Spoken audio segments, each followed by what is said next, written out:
Are you actually unattractive?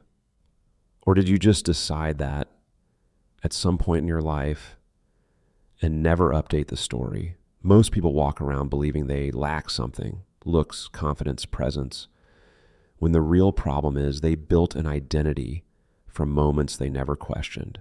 One bad comment, one rejection, one comparison, and suddenly that becomes the narrative they carry for a decade. Today we're talking about the psychology of being attractive. Not filters, not beauty hacks, not who has the most symmetrical face. I mean the kind of attractiveness that changes how people treat you because it changes how you treat yourself. And if you're into this kind of psychology breakdowns, hit subscribe. It keeps the channel running and gets videos like this recommended to you.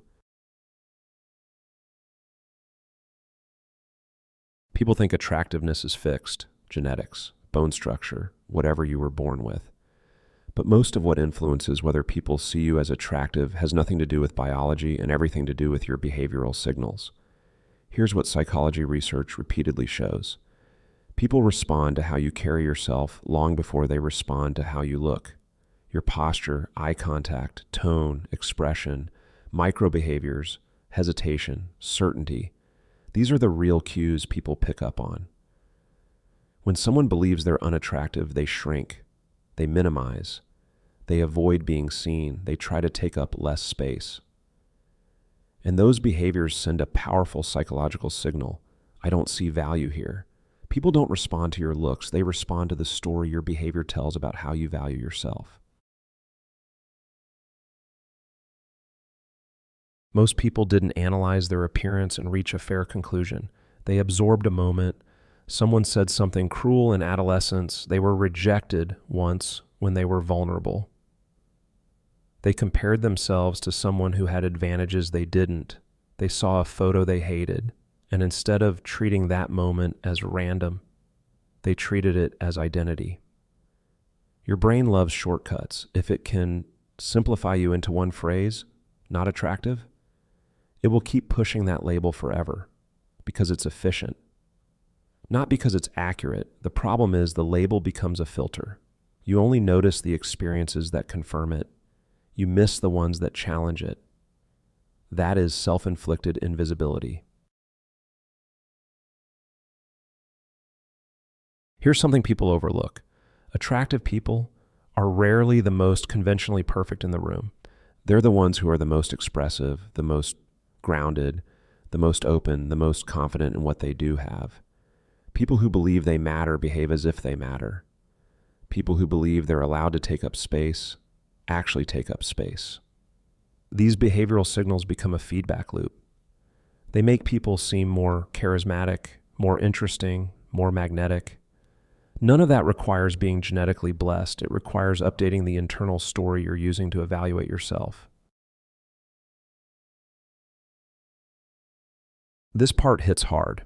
Declaring yourself unattractive is often just a way to avoid the emotional risk of showing up. It protects you from vulnerability. If you label yourself unattractive, you never have to try. If you never try, you never face judgment. And if you never face judgment, you never have to confront the possibility that people might actually like you. The identity becomes comfort. It becomes protection.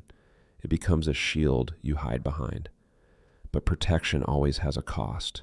It keeps you unseen, and nothing grows in hiding.